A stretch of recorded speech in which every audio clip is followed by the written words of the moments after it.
Hello everyone, I hope you're having a great day.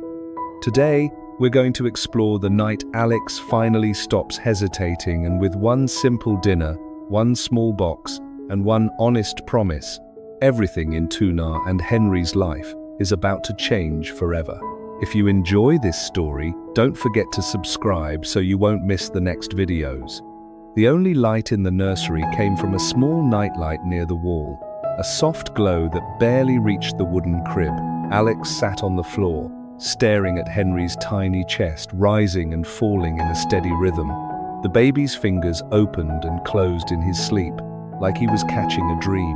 Alex lifted a hand, then stopped halfway.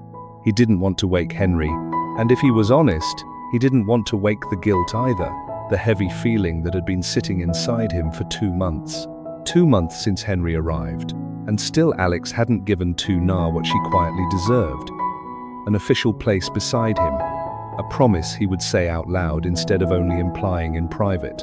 He'd provided money, comfort, support, but he'd kept the commitment vague, hiding behind work and timing, like those words could cover fear. He swallowed, throat tight. "Why am I still hesitating?" he asked himself in the dark. The answers came fast: reputation, pressure, responsibility, but every excuse shrank when he looked at Henry's innocent face.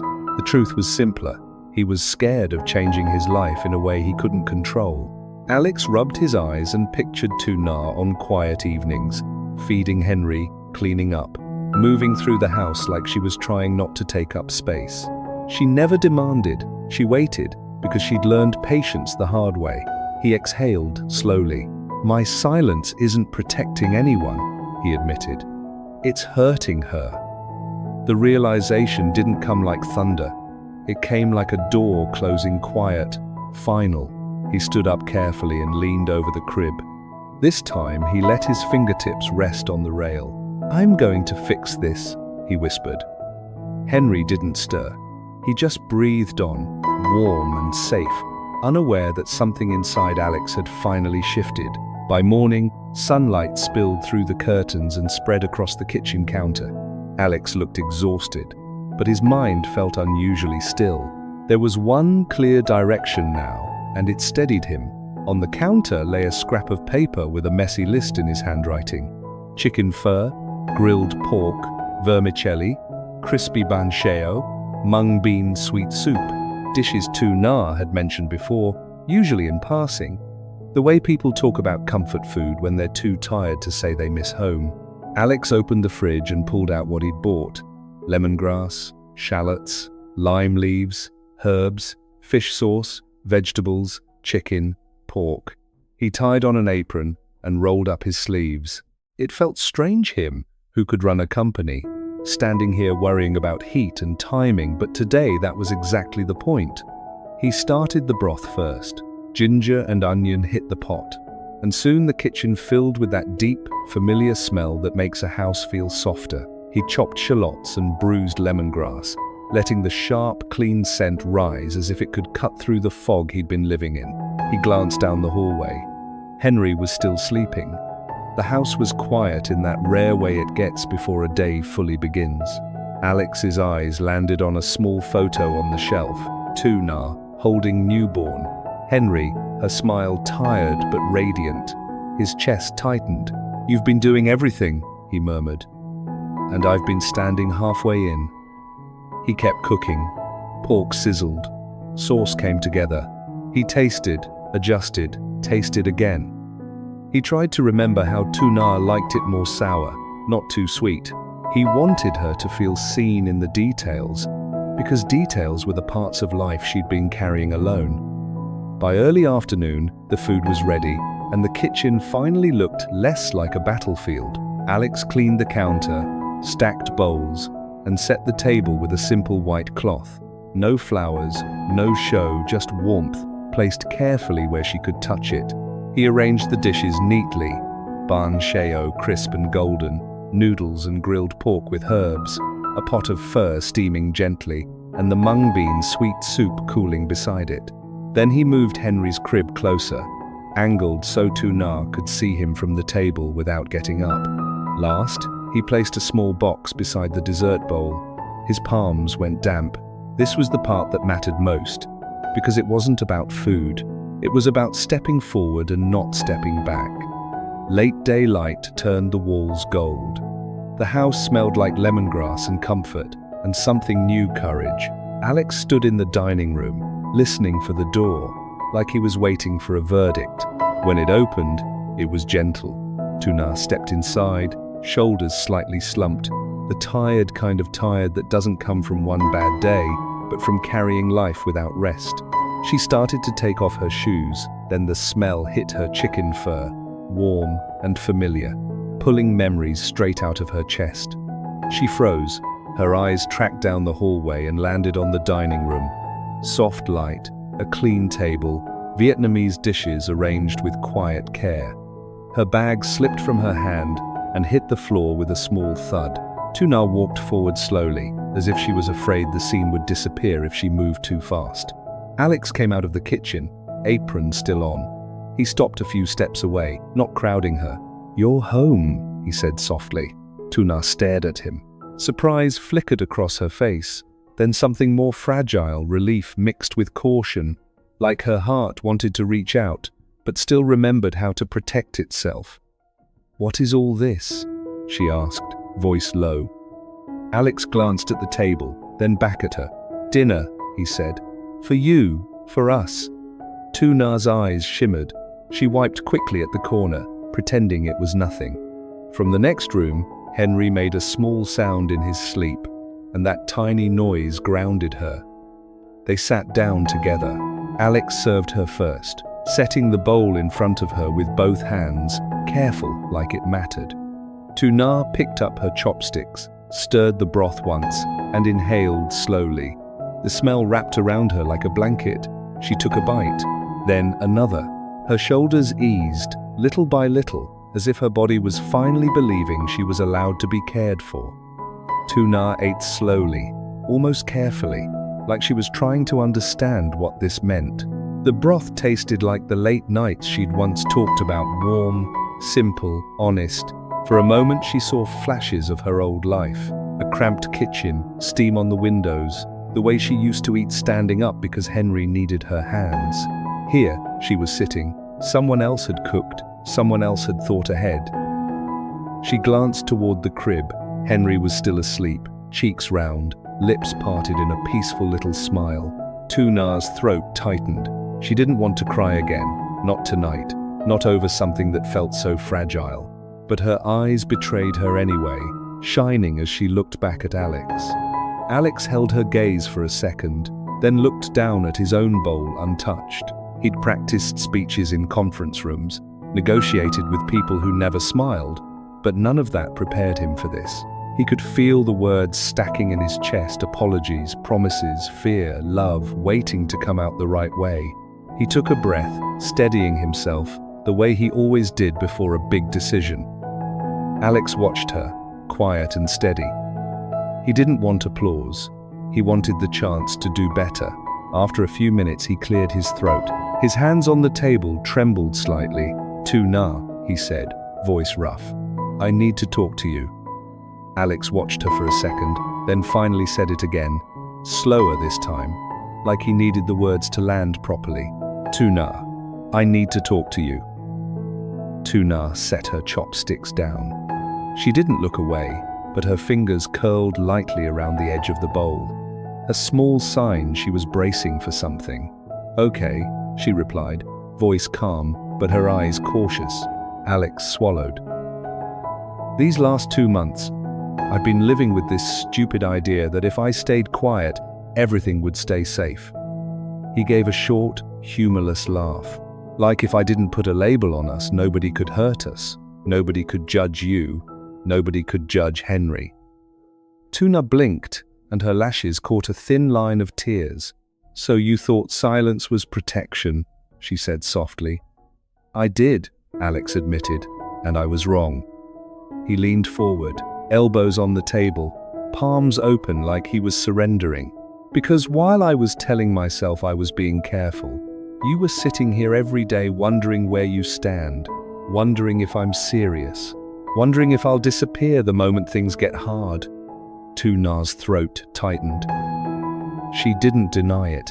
She just stared at him, the way people look when they've been holding a truth for too long, and someone finally says it out loud. Alex glanced toward Henry's crib, then back to her. I keep thinking about you at night. How you wake up the second Henry makes a sound. How you're always listening, always ready, and I realized something that hit me like a slap. He tapped his chest once, hard. I've been acting like a guest in my own home, like I can pick and choose when I show up fully, and you don't get that luxury. You never did. Tuna's tears finally fell. She wiped them quickly with the back of her hand, annoyed at herself, but they kept coming anyway. I'm not asking for luxury, she whispered.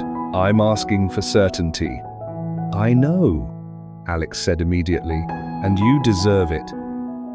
He reached across the table and took her hand. His grip was warm, steady, but there was a faint tremor there too. I'm sorry I made you wait. I'm sorry I made you doubt.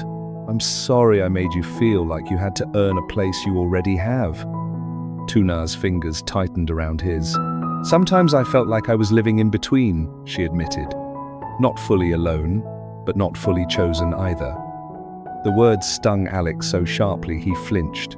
He nodded, slow, like he was accepting the punishment.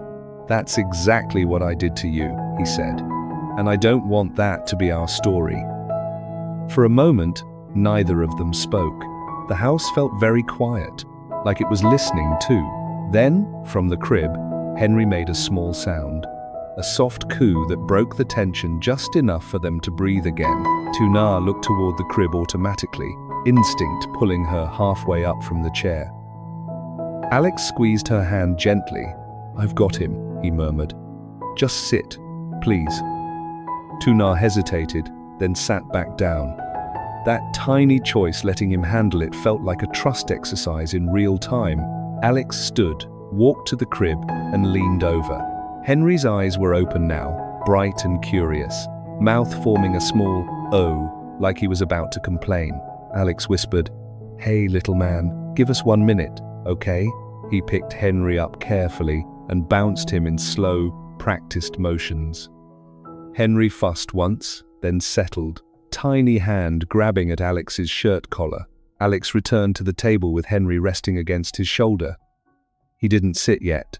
He just stood behind Tuna's chair for a second, one hand gently on her shoulder, the other holding Henry securely. This is what I should have been doing from the start, he said quietly. Standing with you, not hovering nearby. Tuna closed her eyes, breathing through the emotion. Alex, she started, but her voice cracked. I know, he said softly. I know. He placed Henry back in the crib, but this time he lingered, adjusting the blanket, making sure the baby was comfortable. Then he turned to Tuna and walked back to the table, slower, more deliberate, like he was stepping into a moment he'd avoided for too long. He sat down again. The small box by the dessert bowl suddenly felt louder than anything else in the room. Tuna noticed it now. Her gaze flicked to it, then back to him. What is that? She asked, barely above a whisper. Alex exhaled. It's me stopping the halfway thing, he said. It's me choosing you out loud. He pushed his chair back and stood. For a second, he looked nervous, like a CEO about to speak on stage. Except this time, the stakes were his heart. Then he moved around the table and lowered himself to one knee in front of her. Tuna's breath caught. Her hands flew to her mouth, and she shook her head slightly like she couldn't believe her eyes. Alex, what are you? Let me finish, he said gently. His voice trembled, but he didn't look away. Tuna, I don't want you to ever question where you stand again. I don't want you to ever feel like you're waiting for permission to belong. He opened the box. Inside was a simple ring, not flashy, not trying to buy forgiveness, just a clean, quiet symbol. Under the warm kitchen light, it looked almost soft. Tuna stared at it like it was both beautiful and terrifying. You don't have to, she tried. I do, Alex said, firm now. Not because the world needs it, because you need it, because I need it, because Henry deserves to grow up knowing his parents chose each other. Tuna's tears slid down her cheeks again. She didn't wipe them this time. Alex kept going, voice low and sincere. I know you've carried so much alone. You carried fear, you carried responsibility, you carried the kind of exhaustion nobody sees until it breaks you. And while you were carrying all of that, I was hesitating. He shook his head once, disgusted at himself. I won't do that anymore. He lifted the ring slightly. I'm not asking you to forget what life was like before me. I'm not asking you to pretend the hard parts never happened.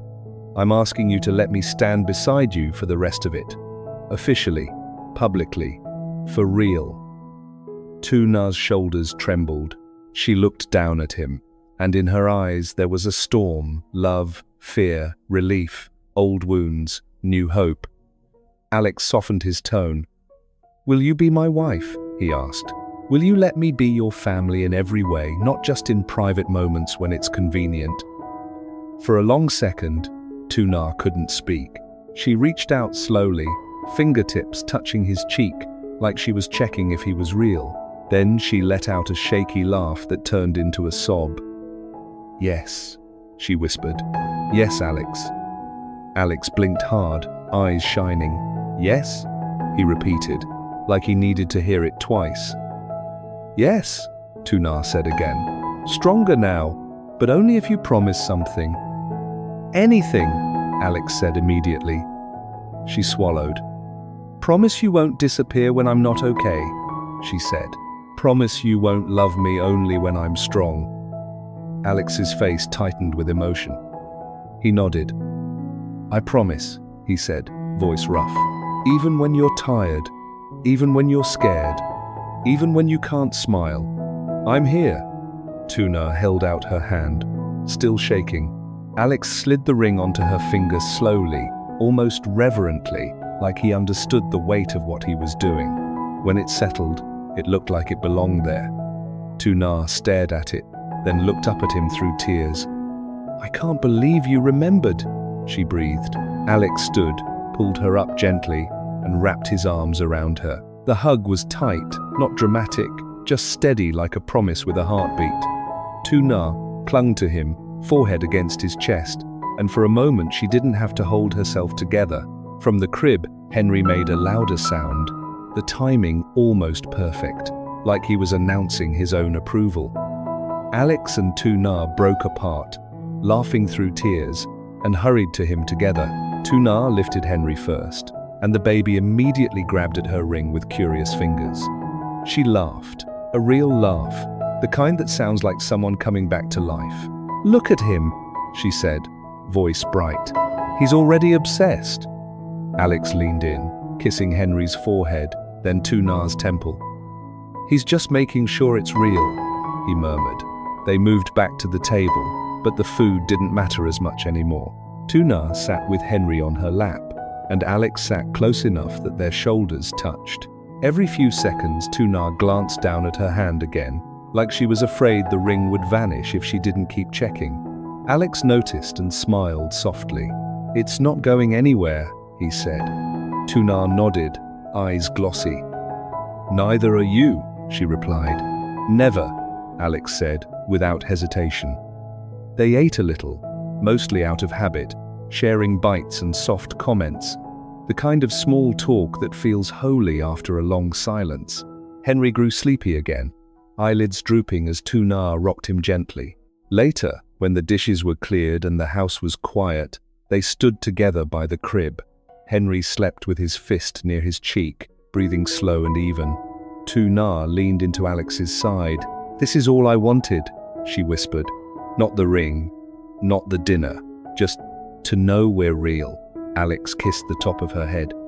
We're real, he said, and tomorrow I'll start proving it in ways you can see. I'll tell my mother. I'll tell the people at work. I'll stop acting like love is something I can schedule. Tuna gave a small, tired smile. Okay, she said, but tonight, just stay. Alex's arm tightened around her. I'm here, he said again, like a vow he planned to repeat for the rest of his life. In the quiet glow of the nightlight, the three of them stood close, no audience, no applause, just a family, finally choosing each other fully. 2 months after Henry is born, Alex sits by the crib at night, haunted by guilt that he still hasn't given Tuna a real commitment. At dawn, he decides to act, writing down her favorite Vietnamese dishes and cooking them with careful, almost ceremonial focus. He sets a modest table, moves Henry's crib nearby, and slips a small box beside dessert. When Tuna comes home exhausted, the familiar scent of fur stops her in the doorway. Over dinner, Alex admits he let fear and hesitation make her wait and doubt him. Tuna answers through tears that she doesn't need extravagance, only his true presence. Alex kneels, apologizes for the silence, and promises to choose her and their son openly, every day. Tuna's quiet yes restores warmth and hope as Henry sleeps peacefully.